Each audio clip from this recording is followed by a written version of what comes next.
Hello and welcome to the Responsive Family Sleep Podcast. I'm your host, Kim Hawley, holistic sleep coach, lactation consultant, peaceful parenting educator, and mom. If you've ever felt overwhelmed by all the conflicting sleep info, frustrated with sleep information that just plain felt wrong, or searched desperately for a truly gentle and responsive sleep approach, then you are in the right place. In each episode, we'll be answering your most pressing baby and toddler sleep questions, busting those sleep myths, and helping you understand truly developmental, biologically normal baby and toddler sleep, plus encouraging you to trust your intuition along the way. Let's get started. Hello and welcome back to the podcast. This week, we're going to be talking about the transition back to work and getting your little one into childcare.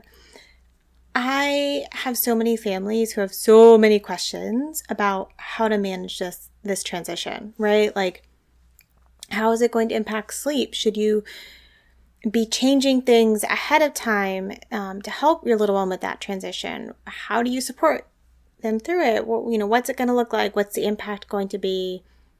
How do you survive? How do you, help your little one? And, it's understandable to have a lot of questions. It's a big transition.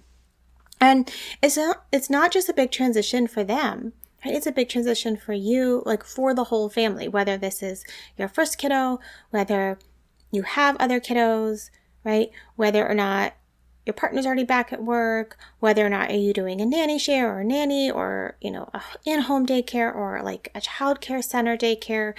It's all a big transition because, childcare is out of your control. And if that's paired, you pick them. It's not totally out of your control, but like there are things that come with someone else watching your kiddo that you kind of have to adapt to. And they're not you. So, it's different. And then if that's paired with you going back to work, of course, that's different demands on your time and your energy as well. So I think that just bringing patience and understanding and knowing that your little is going to need extra connection is a really great place to start. And recognizing that this is a huge shift. And it's going to take a little bit for everybody to get into a new rhythm. Like, what does it look like in the evening? How do you manage your time? How do you best support your sleep? How do you best support your little sleep? So just being patient and recognizing that it is big.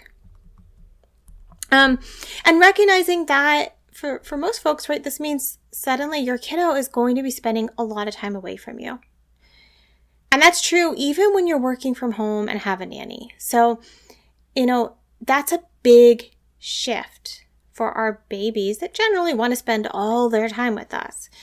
And so a little one that is suddenly spending their days away from you is going to need to balance that out with extra connection and extra need to be in your arms, to be on your body, to be snuggled, to be nursed, to be, bottle fed in a very connected way, to be close to you. To reconnect after that time apart. And sometimes this will ease a little bit as they get more into the routine. And sometimes, it's a long time where they still need a lot of you to reconnect around that very, very long separation, for their age. And I don't mean that in like a bad way, long separation, but, it's a long day for them, just like it can be a long day for us. Even when daycare is wonderful, even when they really enjoy their childcare provider. So one of the biggest questions that I get around this topic is, do I need to insert a whole bunch of behaviors to make it easier for daycare to do naps, right? That could be, do I need to stop nursing to sleep? Do I need to stop baby wearing for naps? Do I need to stop contact napping, rocking them, snuggling them, all the things that we do? Right? Do I need to get this kiddo falling asleep on their own in order for them to nap at daycare? And the answer is no. You don't. So let me break that down a little bit. Depending on how far out from daycare we are, it could be helpful to, experiment with one nap in the bassinet a day, or make sure your little has a few ways they're comfortable falling asleep, if that makes sense for you and if that is not stressful. If we're really close to going back to work and starting childcare, then please, please, please don't make a bunch of big changes on your kiddo in the last few weeks. That's not going to help them. It's just going to make them more unsettled, heading into daycare. For the most part, babies are really smart and adaptable, and they don't expect or want the same things from their childcare provider as they do from their parents. So it's very common to hear about the baby that always nurses to sleep or gets rocked to sleep and does lots of contact napping, go to daycare or with their nanny and expect and need very different things, right? It's not a guarantee. There are certainly babies who struggle napping in their childcare setting when it's not the best fit for their sleep needs, but a lot of babies are really adaptable and a lot of toddlers are really adaptable. And so an experienced childcare provider should listen to you, should understand what your kiddo needs, but should also be confident and be able to do some troubleshooting. So a lot of times babies will adapt, and, if we're rushing around in the weeks before trying to change things to make it easier for them, we're going to make our own life harder and just make baby, more unsettled leading up to that transition. So, there's some wiggle room there. Generally, keep doing what makes your life easier. Let daycare kind of sort it out, is my my advice, with a few exceptions where you have enough time and it's actually something you want to work on, and then it can make sense to work on adding in a few things or working on a separate app. So the other thing is that, those first few weeks of daycare are going to be a mess. They're going to feel chaotic. Your little's going to be out of sorts. They're adjusting to so much newness. And if that's right paired with you going back to work, like I said, so are you. So expect more waking and don't freak out and feel like that's going to be forever, right? Expect they might need more of you, but don't catastrophize and feel like it's never going to ease up. It will, and it does. Lots of parents start bed sharing at this point because it's the best way to get the extra closeness and connection that they need and that their baby needs, to get the extra feeds in, to help support, milk supply, and to deal with waking, even just normal amounts of waking, let alone some increased waking that can happen when we have a big transition or big developmental milestone. So that is honestly when a lot of parents start bed sharing who weren't before. And of course, I'm not saying that's the answer for everybody, but just, remembering we can have some fluidity around where and how we're sleeping with our littles as long as we're doing it safely.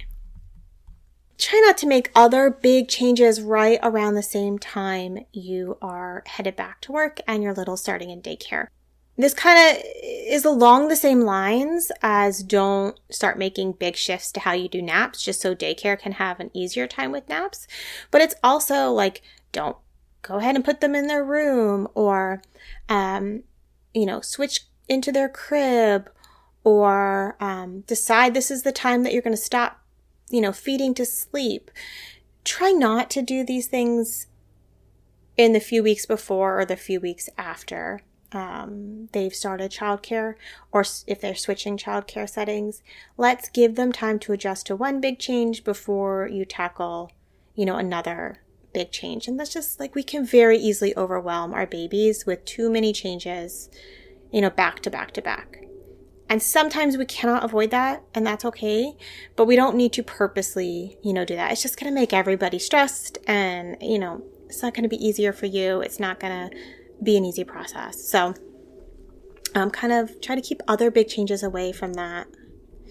And then just, kind of back where we started, be gentle with yourself, be gentle with your baby, just lots of self-compassion while you're sort of sorting this all out. How do you get everything done? Who does what? How do you get enough sleep, right? How does your little get enough sleep? How do you communicate with daycare, around what they need? So just, compassion, self-compassion, compassion for your little one. it will settle down. You will get into a new normal.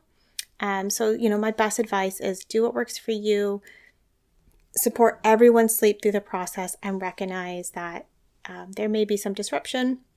There's going to be a settling in process, and it will settle down on the other side.